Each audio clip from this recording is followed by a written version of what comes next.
Bom, o presidente Arthur Lira termina esta sessão extraordinária em que os deputados estavam indo para a finalização da votação do projeto de lei número 5.638 de 2020 por causa de um ponto de desacordo em relação ao regimento, em relação à proposta de modificação que o Democratas havia colocado. A Renata Abreu, que é a relatora, a deputada Renata Abreu, considerou no parecer dela que a emenda tinha inadequação financeira e nesse caso ela foi inadmitida, por isso que não foi possível o destaque ser acatado ou ser votado, a tentativa de inclusão desse trecho do Democratas no texto.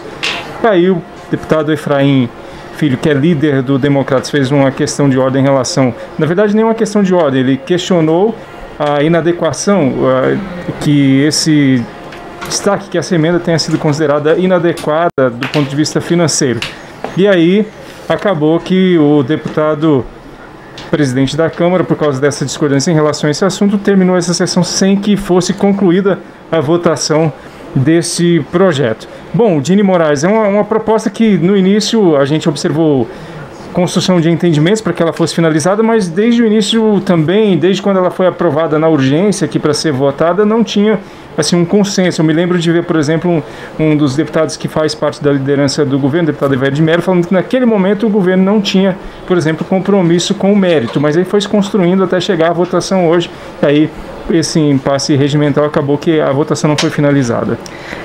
Exatamente, Carlos. Boa noite a você que acompanha a sessão. Só avisar o pessoal que estava na Rádio Câmara com a Voz do Brasil que a gente passa a transmitir aqui a sessão e já no finalzinho, a sessão encerrada, a gente vai trazer um resumo para você então que está na Rádio Câmara, que estava ouvindo a Voz do Brasil. Exatamente, gente, é isso que acontece com a transmissão conjunta. A gente está conjuntamente na Rádio Câmara, na TV Câmara e também na internet, então de vez em quando a gente tem que fazer uns ajustes assim ao vivo, né, Carlos? Isso. Vamos lá então. Para você que quer entender o que aconteceu até agora. Seguinte, esta parte final da sessão era para ser votado um projeto que cria um programa emergencial de recuperação do setor de eventos. Esse setor, que é um setor que foi muito abalado pela pandemia, é um setor que praticamente parou, né, Carlos, no último ano, porque não pode ter aglomeração, enfim, as medidas de distanciamento social e para contenção do vírus, né? Entre as medidas que estão previstas nesse projeto estão a renegociação de dívidas, e aí com a possibilidade de dar até 70% de desconto na dívida e parcelando essa dívida por até 12 anos. Tem impostos que são zerados, como PIS, PASEP, COFINS e contribuição social sobre o lucro líquido, que acaba sendo zerado por 5 anos para o setor. Tem ações voltadas à manutenção do emprego, aquele programa que permite redução de jornada e salário também para o setor. Enfim, são várias medidas voltadas para esse setor. E o que pegou agora no finalzinho? Bom, o projeto, o relatório da deputada Renata Abreu considerou que o setor de eventos, eles são empresas de realização ou comercialização de congressos, feiras, eventos esportivos, espetáculos no geral, casas noturnas de eventos, de espetáculos, hotelarias e administradoras de cinemas. O que o Democratas queria fazer? Ele queria incluir nesse texto também os parques temáticos. E aí houve uma discussão, porque como esse texto veio sendo discutido e acertado nas últimas semanas, né, havia, pelo jeito, o deputado reclamou que havia uma conversa para se colocar em votação essa possibilidade. E aí, com a decisão de não dizer que essa emenda, essa sugestão, digamos assim, né, Carlos, poderia ser aceita por causa de aspecto financeiro, porque ela traz um impacto financeiro, aí houve uma discordância entre os partidos e, por fim, o presidente da Câmara resolveu cancelar a votação, porque essa decisão da deputada Renata Abreu ela veio fora do prazo, segundo alguns parlamentares estavam alegando. Então, neste momento, até vou pedir para o pessoal das nossas câmeras mostrar que existem ainda parlamentares dentro do plenário discutindo a questão e tentando chegar num consenso, num momento comum aí, né, num acordo a respeito desse assunto. Mas, em resumo, foi aprovado? Não foi aprovado porque a votação não chegou até o final. Então, começou-se a ser votado, mas ela acabou sendo cancelada e aí a gente vai ver se entra na pauta de amanhã, Carlos. Inclusive, quem está conversando é exatamente a relatora, a deputada Renata Abreu, com o deputado Efraim, que é o líder do Democratas, que questionou esse ponto em relação à rejeição da emenda, do destaque de bancada do Democratas por ser considerado, nesse caso, sem a condição financeira, sem a adequação financeira, né? É o termo regimental utilizado, é inadequação financeira nesse caso. Bom, e teve mais cedo, Dini Moraes, a votação de uma medida provisória que já está a caminho do Senado, porque essa medida provisória perde a validade já amanhã, né? Então, é uma medida provisória que trata da questão de encorpar a produção e a aquisição de vacinas no país. Exatamente. Essa medida provisória, ela destina 2,5 bilhões de reais para aquela aliança internacional liderada pela Organização Mundial da Saúde e na qual o Brasil faz parte, que já foi inclusive autorizada numa outra medida provisória lá atrás, na verdade, destina dinheiro. Esse dinheiro, esses 2,5 bilhões de reais, é para o dinheiro para o Brasil fazer parte dessa aliança global que envolve mais de 150 países. O que prevê essa aliança global? Acesso à vacina. Então, são mais de 10 milhões de vacinas que o Brasil pode ter acesso ainda nesse primeiro semestre. Essa, pelo menos, é a promessa, né? No total, a expectativa é que as vacinas desse consórcio atinjam 10%, pelo menos 10% da população ao longo prazo. Por que essa medida provisória precisou ser aprovada, né? Porque geralmente medida provisória de dinheiro para o orçamento, ela acaba nem sendo votada aqui. Ela precisa ser aprovada porque dos 2,5 bilhões de reais que ela libera para isso, para essa vacina contra a Covid, apenas 831 milhões de reais foram pagos, né, efetivamente pagos até agora. Então, precisa de fato ser aprovado pelos senadores amanhã, para que ela não perca a validade e isso continue valendo e esse dinheiro todo possa ser gasto. É isso, Márcio e Carlos. Então, e hoje também teve uma outra votação que tem relação com a questão de vacinas e com o enfrentamento da Covid-19. E era uma discussão que já não é a primeira vez que ela acontece aqui na Câmara, Dini Moraes. Isso, aí ainda nesse pacote de vacina, né, e sobre pandemia de Covid, essa proposta é a terceira vez nos últimos tempos, agora, aliás, a terceira vez, né, em toda a pandemia, que a Câmara aprova a autorização para que estados, municípios e também, na verdade, estados e municípios comprem vacina contra a Covid. Qual é a ideia aqui? É que haja um esforço concentrado para que a aquisição dessas vacinas e que se acelere a vacinação aqui no país, porque acredita-se que é essa vacinação que vai fazer com que o país volte à normalidade, a economia volte à normalidade. Sobre esse assunto, eu conversei agora há pouco com o relator da matéria, que foi o deputado que liderou aqui a análise desse tema aqui no plenário. Vamos ouvir. Deputado, esta é a terceira vez que o plenário da Câmara aprova a autorização para que estados e municípios façam compra suplementar de vacina contra a Covid aqui no país. Inclusive, houve um veto do presidente Jair Bolsonaro a respeito desse trecho em específico, inclusive que gerou algumas críticas aqui no plenário, mas é a terceira vez, isso é fato. Por que agora existe a convicção de que isso vai se tornar lei? Olha, o trabalho que foi construído agora envolveu todas as esferas, né?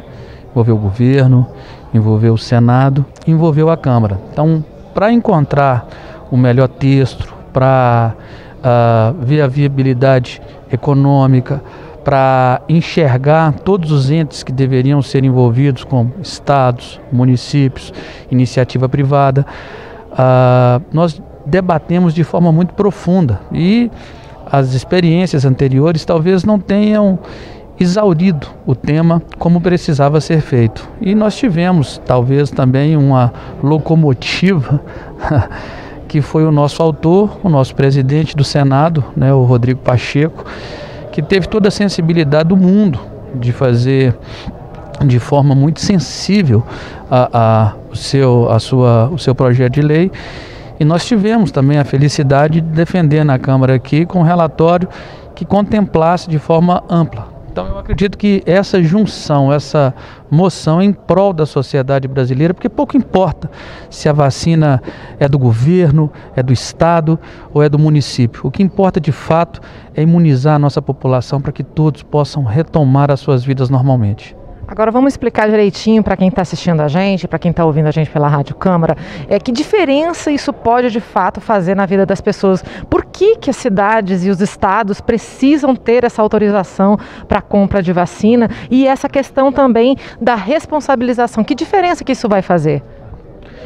Olha, o que é importante ficar claro para todo mundo é que agora, com esse projeto de lei, os estados e os municípios poderão fazer a aquisição direta da vacina, bem como a iniciativa privada. Então vamos dar exemplos aqui para que ilustremos o projeto de lei. Vamos imaginar que um plano de saúde, né, queira vacinar as pessoas que estão asseguradas sobre a sua cobertura. Ele pode agora fazer a aquisição das vacinas. Aliás, poderá, após a sanção presidenciável, né, fazer a aquisição das vacinas e vacinar todos os seus consorciados que pertençam ao grupo de risco. Após atingirmos toda a cobertura do grupo de risco, ele poderá continuar adquirindo as vacinas e irá doar 50% para o SUS e poderá continuar vacinando, contemplando os seus associados. Então, isso é um exemplo. No caso dos estados e do município, a mesma coisa. O estado que tiver condição de fazer aquisição de vacina para dar celeridade na imunização, isso pode ser feito. Municípios, como aqui próximo, né? Eu sou mineiro, aqui próximo a nossa querida capital, nós temos o município de Paracatu, que está na iminência de entrar em colapso. Ele pode antecipar e já começar a imunizar parte da sociedade. Então, teoricamente falando, esse projeto, ele é o sonho que nós tínhamos de conseguir, num curto espaço de tempo, imunizar o maior número de pessoas da nossa população.